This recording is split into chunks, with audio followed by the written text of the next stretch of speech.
और चलिए राजधानी रायपुर की ओर रुख करते, जहां से बड़ी खबर है। बीजेपी के स्टार प्रचारकों का छत्तीसगढ़ दौरा जारी। आज छत्तीसगढ़ आएंगे केंद्रीय गृह मंत्री अमित शाह। कोरबा लोकसभा में जनसभा को करेंगे संबोधित। कोरबा से बीजेपी की प्रत्याशी हैं सरोज पांडे।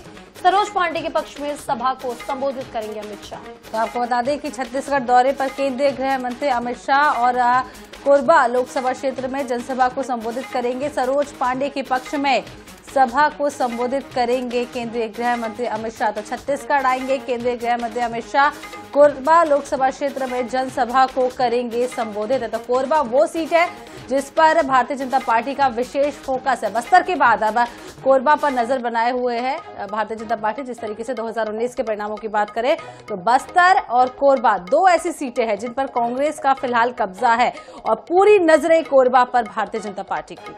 तो आपको बता दें, कोरबा से अगर कांग्रेस की बात की जाए तो वहां सांसद हैं ज्योत्सना महंत। आपको बता दें, और ज्योत्सना चरणदास महंत को दोबारा कांग्रेस ने चुनावी मैदान में उतार दिया है। कांग्रेस का गढ़ रही है कोरबा सीट। ऐसे में अब बीजेपी का पूरा फोकस है। जहां जहां कांग्रेस का गढ़ था नेहा, वहां वहां बीजेपी अपनी पूरी ताकत झोंकने में लगी हुई है। केंद्रीय नेतृत्व लगातार दौरा कर रहा है और आज इसी कड़ी में केंद्रीय गृह मंत्री अमित शाह आज कोरबा में जनसभा को संबोधित करेंगे। उनके सामने सरोज पांडे को बीजेपी ने चुनावी मैदान में उतार दिया है। तो सरोज पांडे के पक्ष में सभा को संबोधित करेंगे केंद्रीय गृह मंत्री अमित शाह। कोरबा दौरा बेहद महत्वपूर्ण, लोकसभा चुनाव 2024।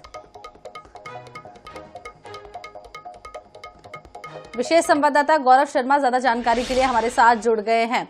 गौरव, जिस तरीके से हमने बस्तर में चुनाव हुआ था तो देखा था कि भारतीय जनता पार्टी का विशेष फोकस केंद्रीय नेतृत्व का रहा था।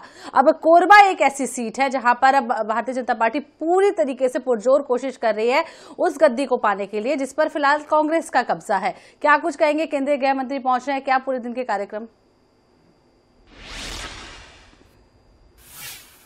तीसरे चरण के चुनाव प्रचार अभियान में भारतीय जनता पार्टी ने पूरी ताकत झोंकी हुई है। आज केंद्रीय गृह मंत्री अमित शाह छत्तीसगढ़ के दौरे पर है। लगभग 11:15 बजे रायपुर पहुंचेंगे। रायपुर से कटघोरा के लिए रवाना होंगे जो कोरबा लोकसभा क्षेत्र में आता है। यहाँ पर भारतीय जनता पार्टी के प्रत्याशी सरोज पांडे के पक्ष में आम सभा को संबोधित करेंगे। भारतीय जनता पार्टी के पक्ष में वातावरण बनाने की पूरी कोशिश लगातार की जा रही। इसी क्रम में लगातार जो भारतीय जनता पार्टी के स्टार प्रचारक है वो भी छत्तीसगढ़ पहुंच रहे हैं। प्रधानमंत्री नरेंद्र मोदी की सभा भी कराने की कोशिश जो है वो लगातार की जा रही। जेपी नड्डा की सभा संभावित है। इसी तरह से आज जो है वो केंद्रीय गृह मंत्री अमित शाह छत्तीसगढ़ पहुंच रहे हैं। सरोज पांडे के पक्ष में वातावरण बनाने की कोशिश होगी। निश्चित रूप से चुनौती इसलिए भी अधिक है भारतीय जनता पार्टी की क्योंकि वर्तमान में कोरबा लोकसभा क्षेत्र में कांग्रेस का कब्जा है। ज्योत्सना महंत यहां से सांसद है। ऐसे में कोरबा और बस्तर पर खासतौर पर भाजपा ने फोकस किया था। इसमें से अब कोरबा में अंतिम दौर में प्रचार अभियान के लगातार स्टार प्रचारकों की फौज जो है वो देखी जा रही है। स्टार प्रचारक लगातार प्रचार करने के लिए पहुंच रहे हैं। इसी क्रम में केंद्रीय गृह मंत्री अमित शाह भी आज वहां पर प्रचार की कमान संभालते नजर आएंगे। इस दौरान राज्य सरकार और केंद्र सरकार की उपलब्धियों को तो जनता तक पहुंचाने की कोशिश होगी।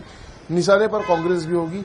चूंकि कोरबा लोकसभा क्षेत्र के कई विधानसभाओं में आरक्षण जो है वो एक बड़ा मुद्दा है और आरक्षण इस समय देश की राजनीति में एक ज्वलंत मुद्दे के रूप में छाया हुआ है। तो ऐसे में कोरबा लोकसभा में जब अमित शाह सभा को संबोधित करेंगे तब भी आरक्षण समेत जो प्रदेश के ज्वलंत मुद्दे हैं, देश के ज्वलंत मुद्दे, उसकी झलक देखने मिलेगी। जी बिल्कुल गौरव, जिस तरह से अगर बात की जाए बीजेपी के केंद्रीय नेतृत्व की, जहां जहां बीजेपी को अपनी कड़ी कमजोर नजर आती है वहां वहां केंद्रीय नेतृत्व ने अपनी ताकत झोंक दी है लगातार। चाहे वो प्रधानमंत्री नरेंद्र मोदी की बात की जाए, चाहे केंद्रीय गृह मंत्री की बात की जाए, चाहे रक्षा मंत्री की बात की जाए, लगातार जनसभाओं को संबोधित कर रहे हैं।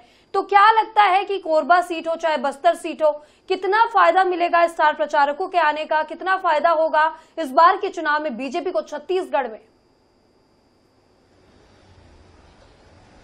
देखिए, छत्तीसगढ़ में इस बार भारतीय जनता पार्टी ने 11 में से 11 सीटें जीतने का लक्ष्य रखा है। राजनांदगांव, कोरबा, बस्तर, ये कुछ ऐसी हाई प्रोफाइल सीटें हैं जिसे भारतीय जनता पार्टी ने प्रतिष्ठा का प्रश्न बनाया और यहां पर अपनी पूरी ताकत भी झोंकी। प्रधानमंत्री नरेंद्र मोदी से लेकर गृह मंत्री अमित शाह, भारतीय जनता पार्टी के राष्ट्रीय अध्यक्ष जेपी नड्डा, राजनाथ सिंह, योगी आदित्यनाथ समेत तमाम जो भारतीय जनता पार्टी के दिग्गज नेता है, कद्दावर नेता है, जो लोकप्रिय हैं, उनकी सभाएं कराई गई है। अब ऐसे में देखना निश्चित रूप से दिलचस्प होगा कि इन सभाओं का असर कितना होता है। लेकिन भारतीय जनता पार्टी ने इन सभाओं के माध्यम से अपने पक्ष में वातावरण बनाने की, अपने प्रत्याशियों के पक्ष में सकारात्मक माहौल बनाने की कोशिश जरूर की है। तो देखना होगा कि 4 जून को जब रिजल्ट आएगा और उसी पर समझ में आएगा कि किस तरीके से केंद्रीय नेतृत्व ने जिस तरीके से छत्तीसगढ़ में प्रचार प्रसार किया है।